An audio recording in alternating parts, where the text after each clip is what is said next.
다니엘 3장을 좀 한번 더 보려고 합니다. 이해가 되는 실수입니다.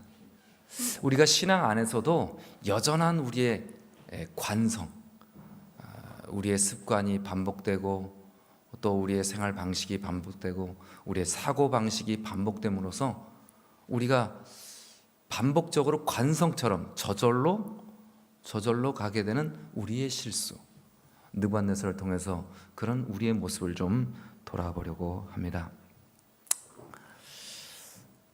느부갓네살의 실수라면 이게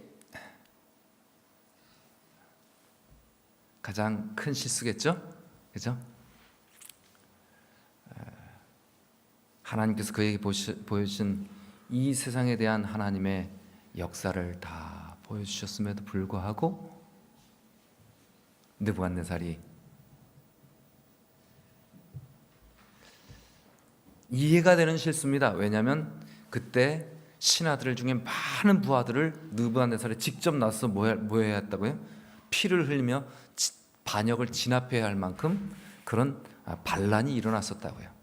그래서 다니엘의 예언대로 이제 느부갓네살의 금머리 나라는 곧 무너질 것이라는 그런 소식이 전국에 다 조소를 내려갖고 퍼뜨렸기 때문에 누구나 도전할 수 있는 기회가 되었어요.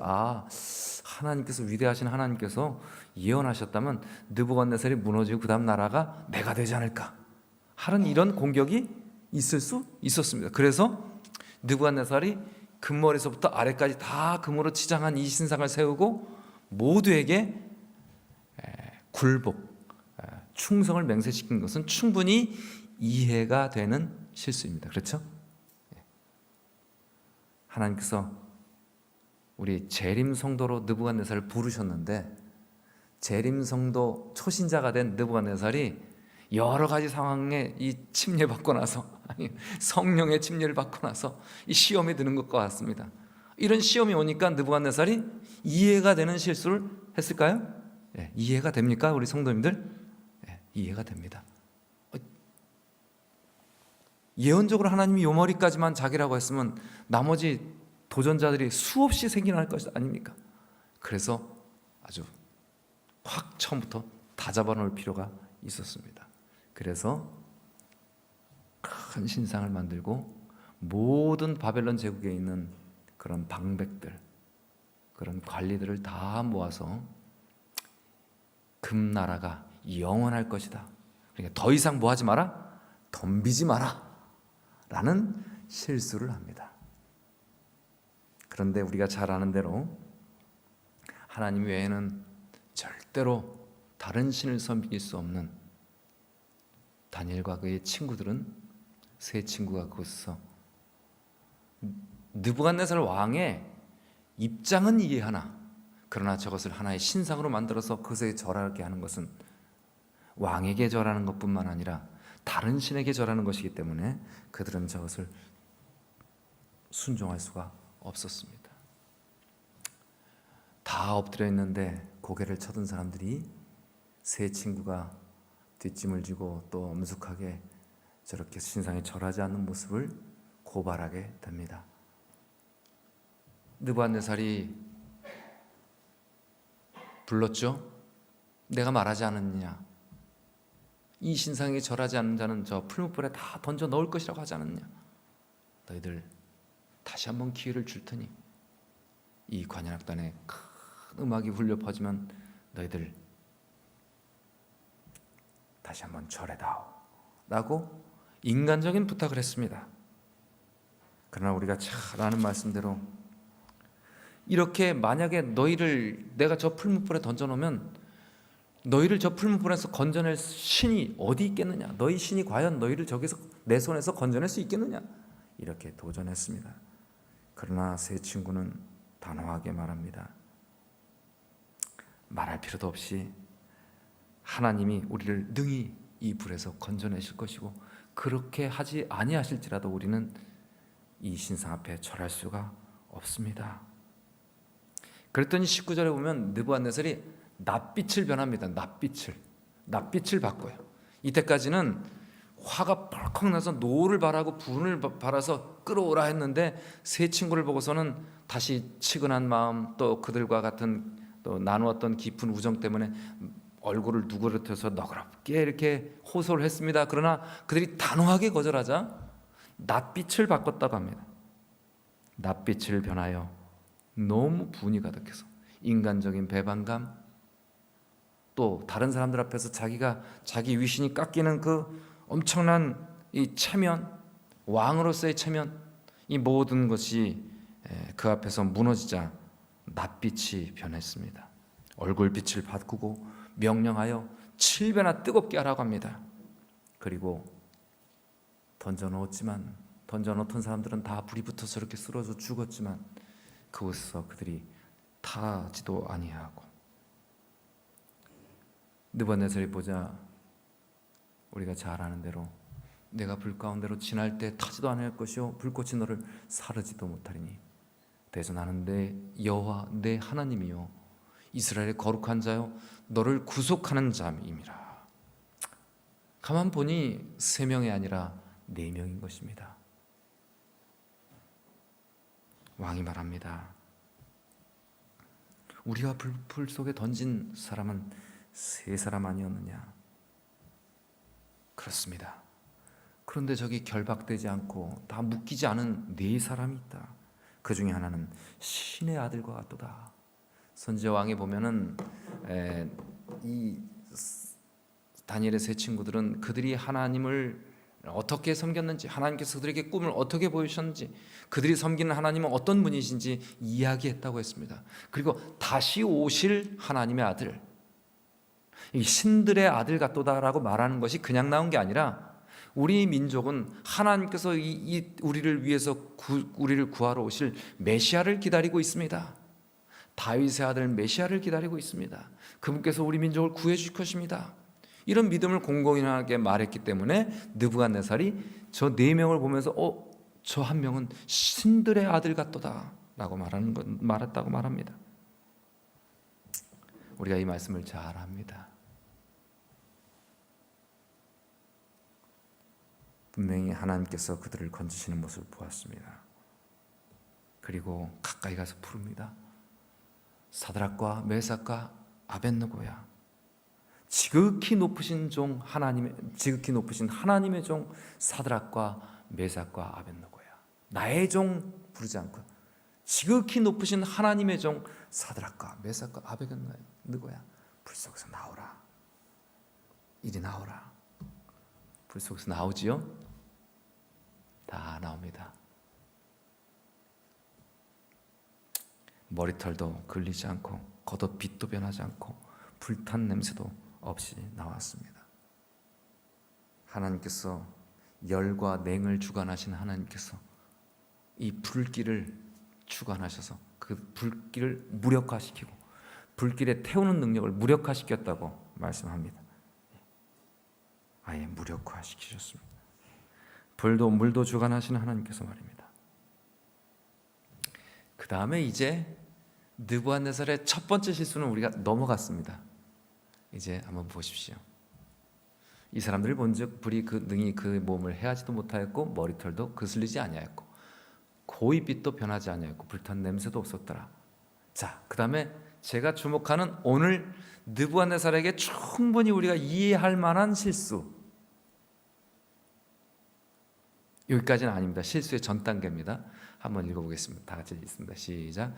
사드락과 메삭과 아벳느고의 하나님을 찬송할지로다.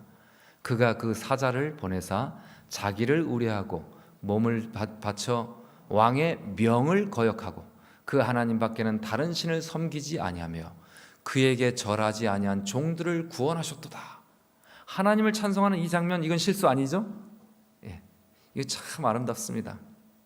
내 명령을 거역하고 그 몸을 바쳐서 하나님 외에 다른 신을 섬기지 않은 이 3 청년들을 하나님이 자기에게 충성하는 이 하나님의 특급 신하들 하나님은 건지셨도다, 이렇게 찬송합니다. 이거 정말 훌륭한 믿음입니다. 그 다음이 문제죠. 우리 새 신자인 이 느부갓네살 정말 큰 믿음입니다.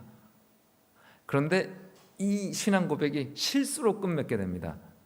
충분히 이해할 만한 실수지만 실수로 끝맺습니다. 한번 보겠습니다.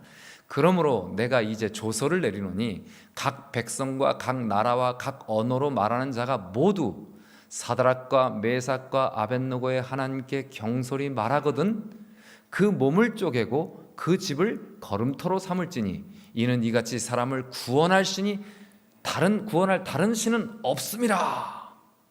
실수입니까? 아름다운 신앙 고백입니까?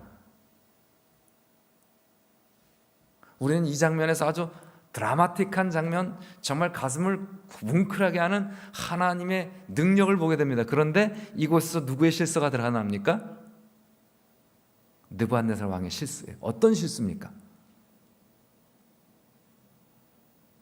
하던 대로 한 거예요. 하던 대로. 자기 하던 습관대로 또 했습니다. 제가 파란 글씨로 말했죠. 하나님께 경솔히 말하거든. 하나님을 경배하지 않는 자는 뭐 하라고요? 그 몸을 쪼개고 그 집을 뭐로 삼아라? 거름터로 삼을지라. 이렇게 사람을 구원하는 신은 없다. 하나님 안 믿으면 너 죽어. 이게 느부갓네살이 평생 살아온 방식입니다. 그렇죠? 자기의 절대 권력, 절대 명령은 무조건 들어야 됩니다. 그렇게 하다 보니까 그 명령에 엄한 명령을 하다 보니까 뭐 했어요? 하나님의 의도와는 전혀 다른, 하나님의 사랑의 품성만은 전혀 다른 뭘 합니까? 하나님 경배하지 않으면 그 몸을 쪼개고 그 집은 거름더미로 그냥 거름 갖다 다 쏟아 부어놓겠다. 아주 그냥 냄새나는 곳으로 만들어버리겠다. 씨를 말려버리겠다. 아주 엄중한 명령입니다. 이게 하나님께 깊은 감동을 받은 느부갓네살이 한 자그마한 실수라고요. 저는 여기에 주목하고 싶습니다. 사실 이 말씀에 주목하게 된 것은 지난 화요일날 우리가 말씀을 나누다가 야곱에 대해서 말씀 나누면서 다른 분이 이렇게 말씀해 주셨어요. 야곱은 좀 내성적이고 신중하고 깊이 생각하는 사람 같다. 속으로 좀 담아두고 막 이렇게 부딪히기보다는 잘 담아두는 사람 같다라는 말씀을 어떤 분이 주셨어요. 저희가 아주 그 말씀을 함께 연구하면서 새로운 아주 이렇게 빛을 보는 것 같았습니다. 사람마다 다양한 이 살아온 방식들이 있구나. 야곱이 살아온 방식이 있고 에서가 살아온 방식이 있고요. 라반이 살아온 방식이 있고 느부갓네살이 살아온 방식이 있는 것입니다. 그러니까 느부갓네살에게는 이것이 아무것도 아닌 일인데 그 명령을 받는 사람에게는 똑같은 명령이에요. 무슨 명령이에요? 금신상에게 절하지 않으면 뭐에 넣는 거나? 풀무불 구덩이에 던져 넣는 거나. 하나님 안 섬기는 사람은 뭐 하는 것처럼 그 몸 쪼개고 거룩더미 삼는 것이나. 이게 똑같은 명령이에요. 똑같은 명령.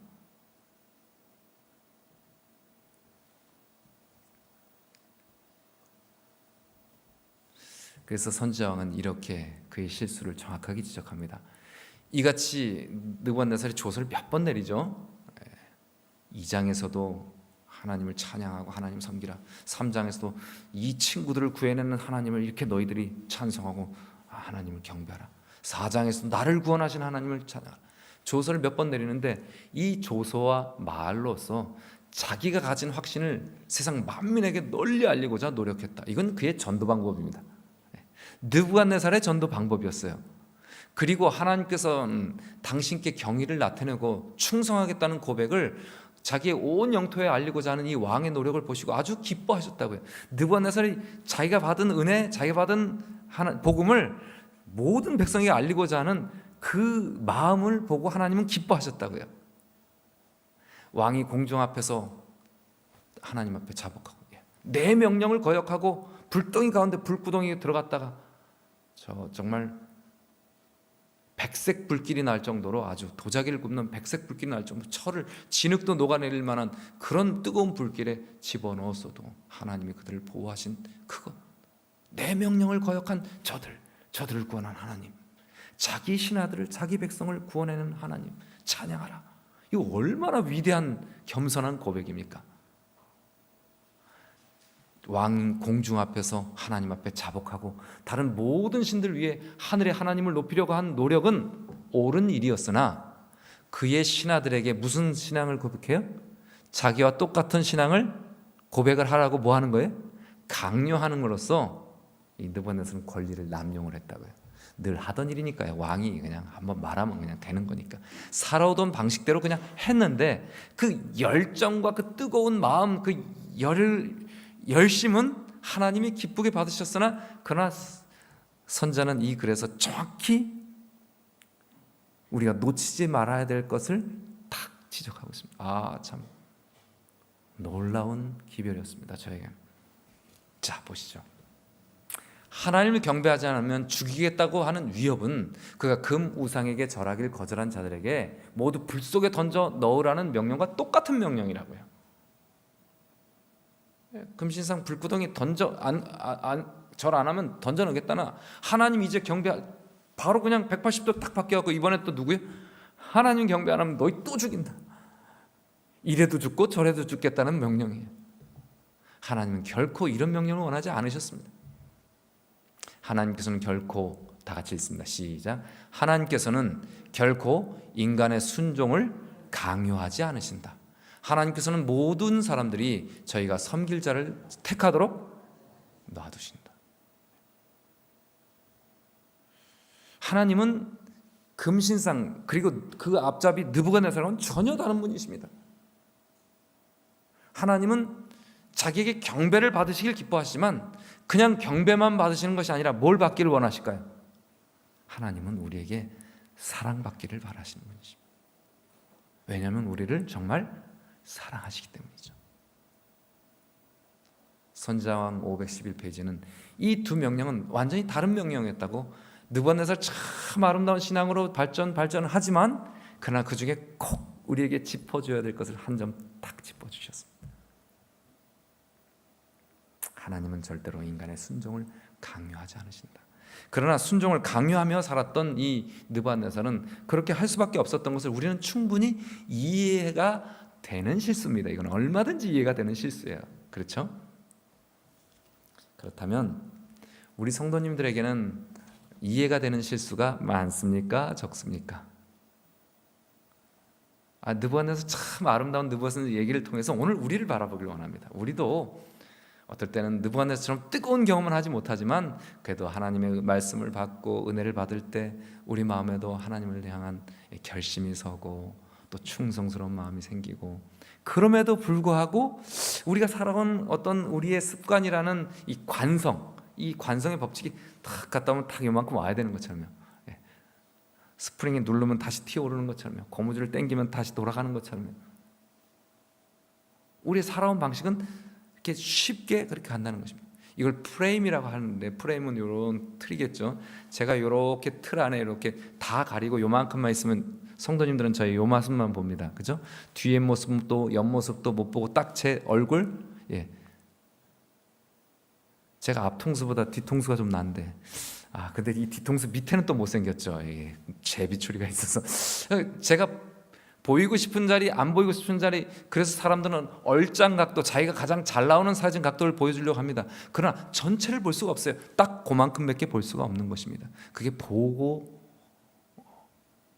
살아가는 내 사고방식을 할 수 있어요. 그래서 이 프레임이라는 것이 굉장히 중요한데, 느부갓네살은 자기가 살아오던 사고방식이 있습니다. 그렇죠? 내가 명령할 때 바로 들어야만 됩니다. 그러지 않으면 나라가 돌아가지가 않습니다. 그렇죠?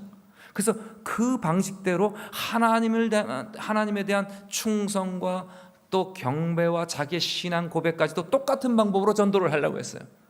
이 니고데모는 뭐 하려고 한 거예요? 전도하려고 한 거예요. 전도하려고. 하나님은 그 마음을 기쁘게 받으셨으나 그러나 그의 실수는 명백한 실수였습니다.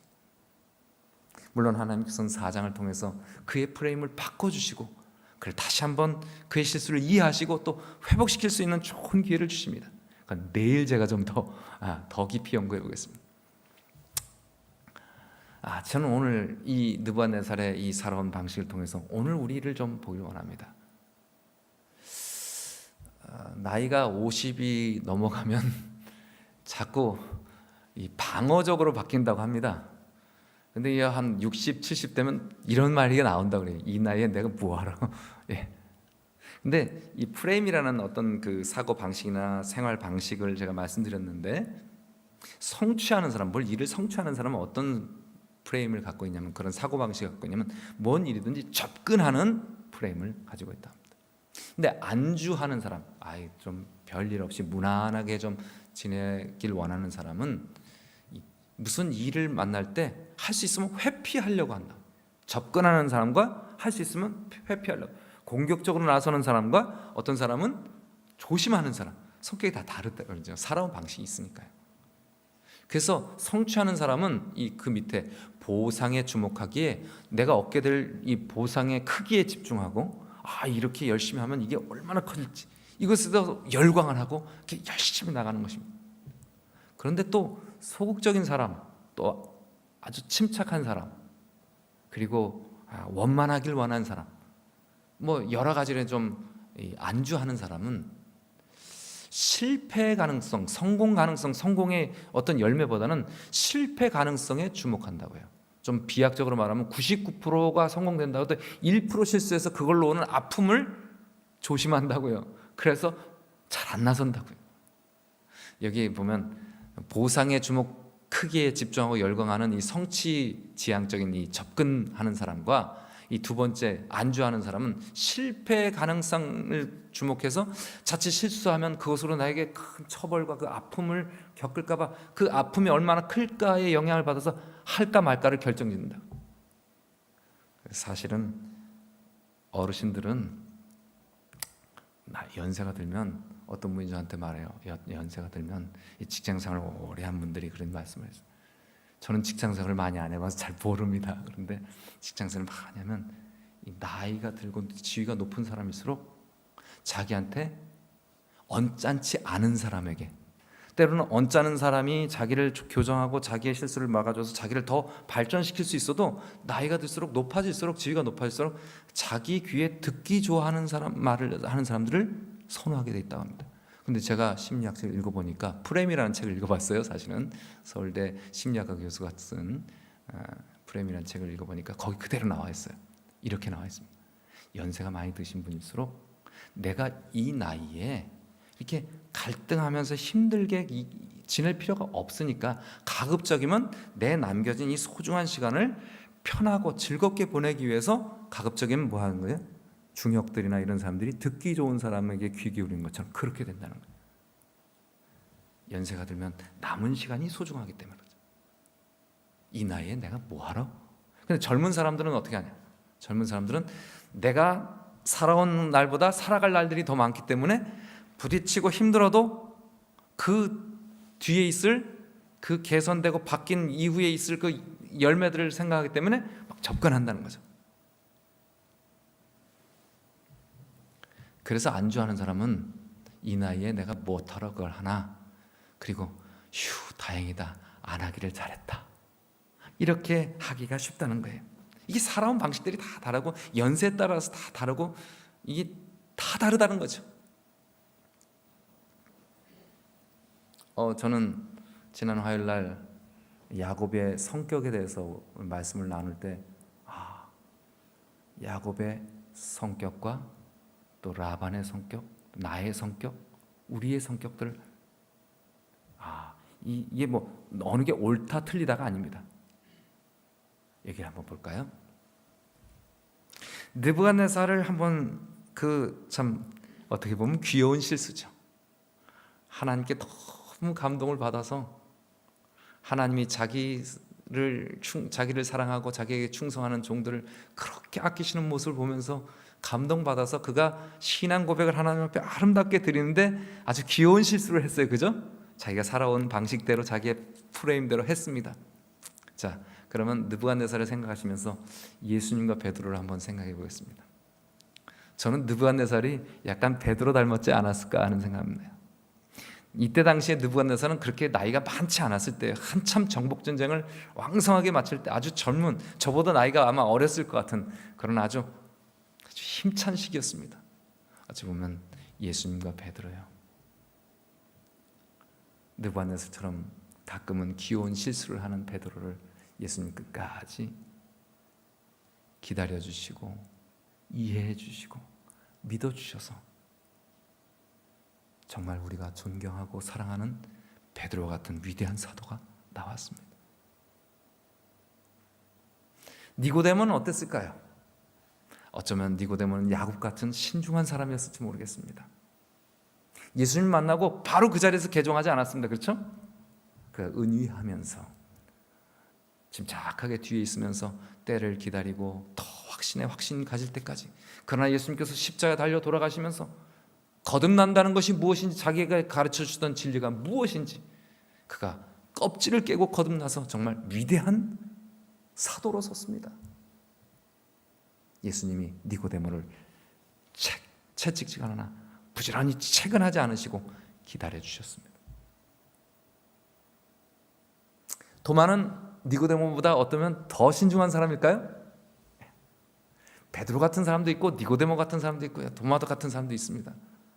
자기가 확실하지 않으면 섣불리 발을 내디디지 않습니다. 속도는 느리지만 하나씩 일을 해내는 사람.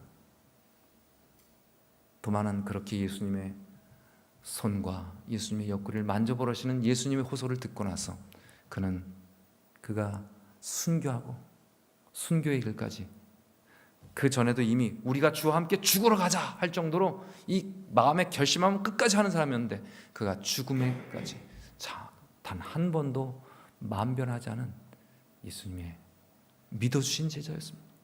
예수님의 여제자들 있습니다. 사마리아 여인도 예수님의 훌륭한 여제자죠. 그의 상황을 아시는 주님께서 그를 탓하지 않으시고 그의 아픔을 탓하기보다는 너의 남편을 데려오라 라는 말씀으로 그의 아픔으로 직접 접근하셨습니다. 아무리 회피하려고 해도 나무래려고 그 남편을 데려오라는 거 하신 것이 아닌 것을 이 여인은 알고 나서 예수님께 죽을 때까지 충성하는 여자가 되지 않았습니까? 현장에서 붙들린 여인을 지난주 안식일에 우리가 우리 목사님, 하 목사님을 통해서 말씀드렸습니다. 그 여인이 내가 다시는 가서 죄를 범치 말라, 나는 너를 정죄하지 않겠노라. 예수님이 자비하심으로, 예수님의 기다려주심으로, 그가 살아온 어떤 관성의 법칙, 그의 살아온 방식, 어쩔 수 없었던 그의 환경을 기다려주시는 예수님 같은 분이 계셨을 때, 예수님의 죽음 앞에서 가장 용감한 제자들이 여자 제자들이었죠. 도마 같은 사람, 니고데모처럼 교회를 크게 든든히 세웠던 사람, 그리고 교회를 이끌었던 베드로, 그리고 하나님께서 끝까지 기다려주셔서 정말 재림 성도로 부름을 받아 마지막 끝내 하나님 앞에 정말 멋진 믿음으로 마감하는 느부갓네살 같은 사람처럼. 우리의 살아온 방식은 다 다릅니다.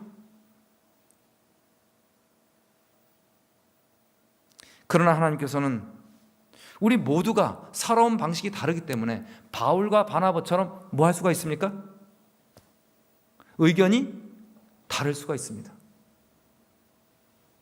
바울과 바나바처럼 예수님과 이 사람들이라면 뭐 하지 않는데, 아직 예수님을 따르는 바울과 바나바들 같은 우리들은 살아온 프레임이 다 다르기 때문에 다른 프레임이 충돌할 수가 있습니다. 그러나 그곳에 예수님이 계셨을 때 큰 다툼은 일었지만, 그러나 서로를 신뢰하는 신뢰심은 절대로, 살아온 방식이, 보는 방식도 다르고 생각하는 방식도 달라서 모든 게 다 달랐어요. 뭐 다른 건 다 같았지만 이 마가를 처리하는 방식에서는 둘이 완전히 달랐습니다. 다른 건 거의 비슷했지만 이거 중요한 차이였습니다. 그래서 둘은 같이 갈 수가 없었어요. 그렇지만 서로 다른 프레임은 이해하고 그 안에 누가 계셨습니까? 예수님이 계셨을 때 그들은 정말 하나님의 은혜를 경험했습니다. 나중에 바나바는 마가를 끝까지 기다려주면서 훌륭한 종으로 세웠고, 바울은 그의 임종 직전에 내 아들, 사랑하는 아들 마가를 데려오라. 그 안에 누가 계셨습니까? 여기 한번 볼까요? 우리들끼리 있으면 바울과 바나바처럼, 그리고 바울과 마가처럼 이렇게도 될 수가 있어요. 왜냐하면 살아온 방식이 다 다르니까요. 그러나 이 예수님이 이 모든 관계 속에 계셨을 때 이 모든 사람 방식, 우리의 귀여운 실수들은 충분히 용납될 수가 있었습니다. 다 같이 읽습니다. 시작. 이기심이 없는 너그러움은 초기 교회를 기쁨에 넘치게 하였다. 사실 바울도 마가도 바나바도 다 이기심 없이 하나님을 사랑하는 사람들이었어요. 사람은 뭐가 달랐어요? 습관이라는 관성의 법칙이 달랐던 것입니다. 느부갓네살은 그가 그의 성격대로 어쩔 수 없이 하나님을 높이고 싶었지만 하나님 안 경배하면 뭐한 자? 쳐 죽이겠다. 좀 전에 풀무불이다 여기 쳐 죽이겠다나 똑같은 거라고요. 그 살아온 방식 때문에 어쩔 수 없이 그렇게 됐지만 하나님 그 중심 뭘 보셨어요? 하나님께 참되게 고백하고자 하는 그의 신앙 고백의 마음을 보셨습니다.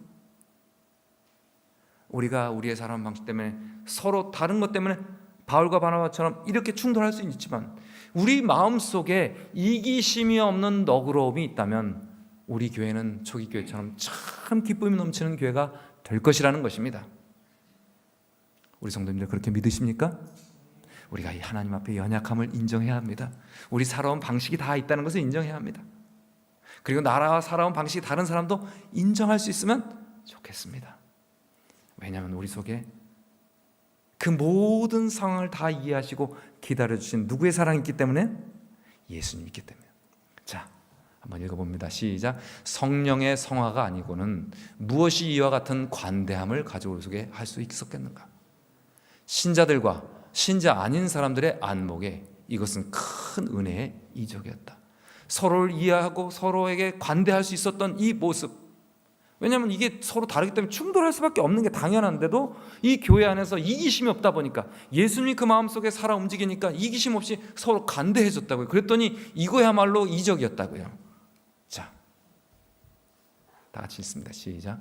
그러므로 사람이 자비와 용서의 정신을 나타낼 때는 언제나 자기 스스로 그렇게 하는 것이 아니고 그의 마음에 역사하시는 성령의 가마를 통해서이다. 우린 느부갓네살도 이해할 수 있습니다. 충분히 이해가 됩니다. 아마 백성들도 왕의 그 열정을 이해하고 많이 헤아렸을 거예요. 그가 좀 지나쳤을 때 하나님께서 내일 보면 하나님이 기가 막히게 느부갓네살을 또 바로잡아 주십니다. 자, 오늘 말씀의 핵심입니다. 다 같이 읽습니다. 시작. 그분께서 거하시는 곳은 어디나 자비가 흘러 넘치게 될 것이다. 베드로에게도 예수님의 자비가 흘러 넘쳤고요. 니고데모에게도 예수님의 자비가 흘러 넘쳤고, 예수님의 여제자들에게도 예수님의 자비가 흘러 넘쳤고요. 그리고 바울과 바나바에게도 비록 부딪힐 수는 있었으나 그들의 마음속에 이기심 없는 자비가 있었습니다. 그래서 바울과 마가가 그렇게 아름다운 화해를 이루고 바나바와 마가는 그렇게 놀라운 하나님의 일들을 이룰 수 있었습니다. 그분께서 거하시는 곳은 어디나 뭐가 흘러넘치게 될 것이다? 자비가 흘러넘치게 될 것이다. 오늘 우리에게 예수님이 함께 거하셔서 우리의 삶 가운데 자비가 흘러넘치고 이해가 흘러넘치고 관용이 흘러넘치고 너그러움이 흘러넘치는 그런 우리 교회가 되길 간절히 바랍니다. 우리의 연약함에도 불구하고 오늘 우리의 차이에도 불구하고 우리 모든 차이를 넘어설 수 있는 이기심 없는 사랑이, 예수님과 그런 사랑이 우리의 관계 속에서 오늘 이 안식일 주님과 나 사이에 그런 깊은 관계가 일어나기를 간절히 바랍니다.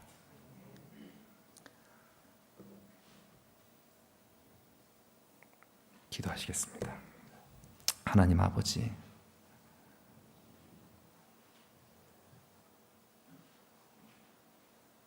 우리가 오랫동안 자기의 방식이 있고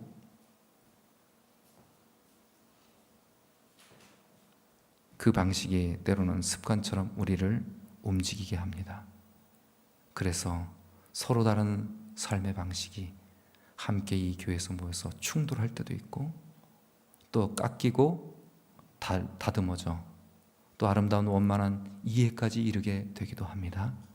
주님, 그 과정 속에 우리와 항상 함께하여 주옵소서.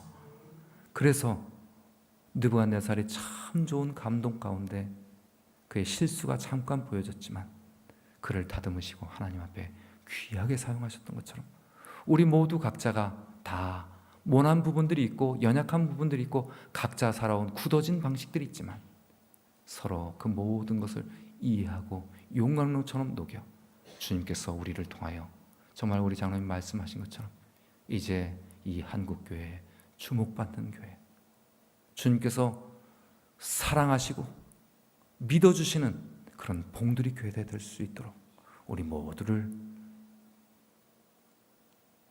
주님의 감화 가운데 인도하여 주시고 우리 마음속에 항상 살아계셔서 우리 마음속에 주님의 자비가 흘러넘치게 하여 주옵소서. 예수님의 이름으로 기도합니다.